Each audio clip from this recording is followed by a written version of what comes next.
What should you do after a binge? It's a good question to ask because what you do after the binge is a good predictor of what you'll do next time. And it's also a good indicator of your ability to recover for good. In today's episode, I'm going to give you 6 tips to recover from the next episode. If you haven't already, hit the subscribe button below so you never miss a video. New content coming in all the time. Okay, let's get to it. I remember how many times I binged and how many times I didn't recover properly. That's probably why I did it for so long, because I didn't know how to recover. I used to do a lot of wrong things, and that's probably why I continued for so long. Had I done it the right way, I would have recovered much sooner. There's the right way to recover, and there's a wrong way to recover. If you do it the right way, you're on your way to recovery. If you do it the wrong way, you're not. Tip number 1 is understand the brain. Our brain isn't a unified whole. It's not this one system that we have. There's actually 2 different systems that they've identified. System 1 is the conscious part. That's the part that rationalizes and likes to think and makes plans for the future. That's the part that we identify as self. System 2 kind of operates in the background and does its own thing. It's the unconscious part of the brain. It's the part that helps you breathe, gives you appetite, helps you survive, basically. Most of the time, we're not even aware that that system is operating. But if you want to know that it's actually operating, hold your breath for 20 seconds and then you'll know that it's operating. Or go 3 or 4 days without eating, then you'll notice it's operating. Have you ever made a mistake because you just weren't thinking or you were just on autopilot? That's system 2 operating in the background. It's really important to understand this because when you make a mistake or when you binge or when you do something you don't want to do, it's probably because you weren't aware of what system 2 was doing, and you probably weren't even aware that it existed in the first place. Have you ever noticed that civil war going on in your head where one part of your brain says don't do it and the other part of the brain says do it? That conflict comes from these 2 systems that are always operating simultaneously. Unfortunately, system 2 is often a lot more powerful than system 1, and we feel like we're out of control. That's why a lot of times it's easy to say, what did I do? What was I thinking? Well, the thing is, it's just that system 2 overtook system 1. So we started with the brainstem and a cord, then we started with other parts of the brain, and then finally we ended with the prefrontal cortex. That cortex is only a couple millimeters wide, but it's responsible for all of the thinking and the judgment and all the reasoning that we do. So we have this layer of prefrontal cortex on top of this primitive structure. That's why we always feel this conflict in our heads, because one part of the brain wants something and another part of the brain wants something else. And that lower part of the brain, that system 2, doesn't really care how good you look in that bikini. Now that you understand this, we can go on to the second step. And the second step is don't resort to negativity. When you've just binged and you've just done something that's really harmful, it's really easy to blame yourself and beat yourself up and say stuff like, I'm so stupid, I don't have a lot of willpower, I can't make good decisions, I'll never overcome this. When there's a bag of empty Doritos and a carton of empty ice cream, it's easy to blame yourself. But the reason I made tip number 1 about system 1 and system 2 is that you need to understand that a lot of times you're just acting on autopilot, and there's this part of your brain that really thinks that eating a lot of food is necessary for survival, just like breathing oxygen is necessary. At some point in the past, you probably went on some diet that you didn't need to go on, and when you did that, you triggered survival instincts in your brain. Instead of beating yourself up, why don't you realize that you just allowed one part of your brain to overtake another part of your brain, or you allowed system 2 to overtake system 1. That doesn't mean system 2 will always win. It does take a good amount of self-awareness and practice over time. Tip number 3 is don't promise to go on some crazy diet. This is so common after a binge or after you overeat. How many times do you hear people say they're going to go on some New Year's resolution, or after Thanksgiving they're going to go on a diet?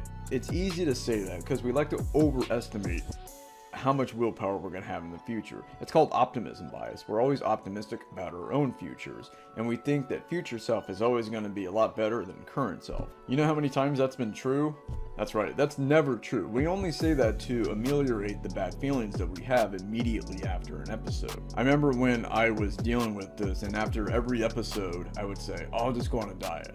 or I'll just starve myself, or I just won't eat for 30 days, or something crazy, something I never did. And then I would go 1, 2, maybe 3 days, and then I would crash and burn, and then the cycle would repeat itself over and over again.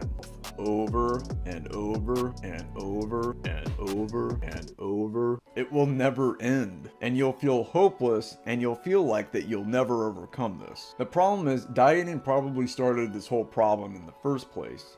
And for me, my problem started when I cut out entire food groups and I started counting calories and started weighing food, and I became very regimented.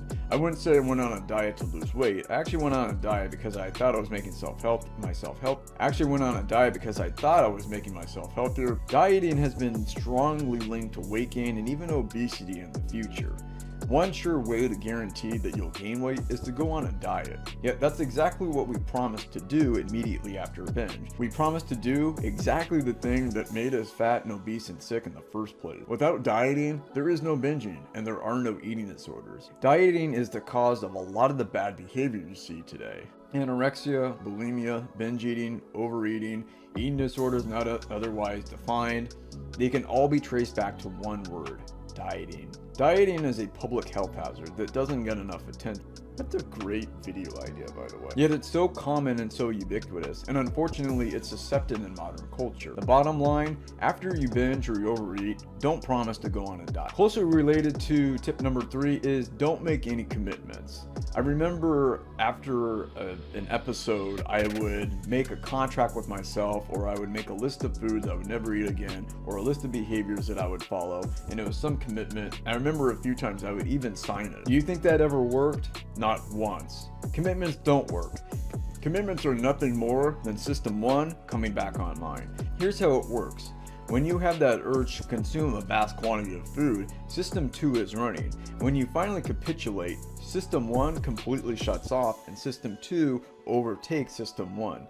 That's why you just consume a lot of food and you don't even know what you're doing. A lot of times you're not even tasting it, and you're probably distracting yourself with something else, maybe even while watching my video.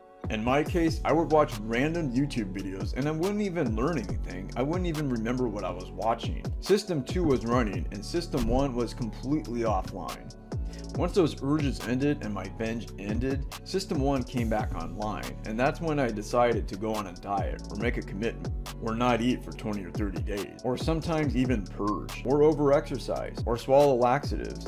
If you haven't already, watch my previous video on the binge purge cycle. It was really just a rational attempt by System 1, or my higher brain, to take control again and do something to compensate for my bad behavior. But commitments are easy to make immediately after a binge, and the reason why is because you're satiated and you don't have those urges anymore. It's really hard to abide by a commitment when you have those overwhelming urges to consume all of that delicious food. And when you're surrounded by it all the time, it's even harder. After a few days, it's really hard to honor those commitments. It's like vowing to fast immediately after Thanksgiving. Anybody can do that. In fact, fasting sounds kind of appetizing after Thanksgiving. What's not easy to do is to actually follow through. So let me reiterate, don't diet, don't fast, and don't make some silly commitment. It will never work. In fact, I would argue it's only going to compound your problem. Remember how this whole problem began in the first place? Oh yeah, a diet. Number 5 is the after action review. This is something I got from the Navy SEALs in a book called No Hero. By the way, if you're interested in No Hero, there's a link in the description and you can buy it. Click the link below and you'll help support this channel. After each operation, the Navy SEALs would come together and they would discuss what went right and what went wrong. And that's what they call the after action review. I do this on a daily basis and I just kind of assess how the day went. What could I do better? What went right? What went wrong? But after an episode, it's really important to analyze what really happened. What were the feelings and the sensations that you had before the binge? When did that first impulse begin? Where do you think it came from? Go through the steps again. Where did you finally capitulate? What kind of beliefs were floating around in your head telling you that it was perfectly okay to binge or to overeat? What was the excuse this time? Maybe the excuse was, I'll change tomorrow, or today doesn't matter, or I can just start a diet tomorrow, or I'll just make a commitment, or I need something to comfort me, or I deserve it today, or I'll change when circumstances improve. All of these are really just excuses and lies from one part of your brain to keep you doing what you don't want to do. But you need to go back and figure out what exactly happened. Make a timeline. Where did it start and where did it end? How are you going to change it the next time? My sixth and final tip is quit doing anything. So after the binge, just turn off all the distractions, turn off the noise, clean your kitchen, reorganize your life, try to recuperate from the battle. Go take a shower, go do something that's actually kind of healthy. For me, taking a walk was somewhat therapeutic. One thing you don't want to do is over-exercise in an attempt to compensate for what you just did. Just like dieting, it only compounds the problem. Another thing you should do is sit and do nothing for 20 or 30 minutes. I find this to be highly therapeutic, and it's like hitting a reset button. It's a good way to just calm down. Calming down and doing nothing for 20 or 30 minutes is a good way to reboot System 1 so that System 2 can finally shut off. You might be really tempted to go over-exercise or compensate in some way, but like I said, that's only going to make the problem worse, and it's only going to make the cycle even harder to break. You should also consume absolutely nothing after the binge. You need to rest, digest, and begin a new day. I hope you found this helpful. If you're struggling with binging, overeating, or other bad eating habits, you can go to my website eatwithcontrol.com and I'll share with you 5 aha moments that allow me to eat anything, anytime, anywhere without losing control. And since you stuck around, I have a bonus step for you. The bonus step is self-compassion. Now I know this sounds kind of corny and it sounds kind of granola, but just listen to me. For the last 20 or 30 years, we've been told how important self-esteem is, and that kids who don't have self-esteem don't do very well in school and don't get good grades or good jobs. There might be some merit to that, but really what we need is self-forgiveness. See, the problem with self-esteem is that you just pretend that you're confident. But in order to be confident, you actually have to take action and go beyond your comfort zone. What self-esteem does is that it skips all of that, and it just assumes that you've done the work necessary to deserve that confidence. But confidence is the commission of hard work and sacrifice and going beyond that comfort zone, pushing the envelope of what you're comfortable doing. Self-forgiveness, on the other hand, is realistic and understands that you're human and that you succumb to the same problems that other people have. You understand that you have a brain that's not perfect and it's not well adapted for the modern environment. You understand that you have System 1 and System 2, and that one part of your brain makes you do things that you would prefer not to do. You understand that you're not superhuman and you don't have incredible amounts of willpower, and you probably never will be either. You understand that you have the same temptations and the same weaknesses as everybody else. When you finally accept that, you can finally take action and go beyond your comfort zone. If you don't believe me, there's actually a good body of research to back this up. There's actually a good book about this. It's called Barking Up the Wrong Tree by Eric Barker. I wonder why they named it Barking Up the Wrong Tree. If you're interested in that book and more on self-forgiveness, click the link in the description box. But self-forgiveness isn't delusional like self-esteem. Self-forgiveness means that you understand your humanity, and when you do that, you'll have more grit next time, and you'll do what you need to do, and you'll make the sacrifices that you need to make. I remember I once bought a stupid ebook, and the thesis of that ebook was that I was binging because I just didn't have enough self-esteem, and the solution was to look in the mirror and love myself. I wish I would have asked for a refund, because that is so far from the truth. Self-esteem is not your problem. A lack of self-forgiveness is your problem. When you start to forgive yourself, you'll stop beating yourself up and you'll avoid the negativity. That itself is a huge step in the right direction. You need to believe that you can overcome this and that you're not beyond repair. Other people have overcome this and you can too. Thanks for watching, and I'll see you next time.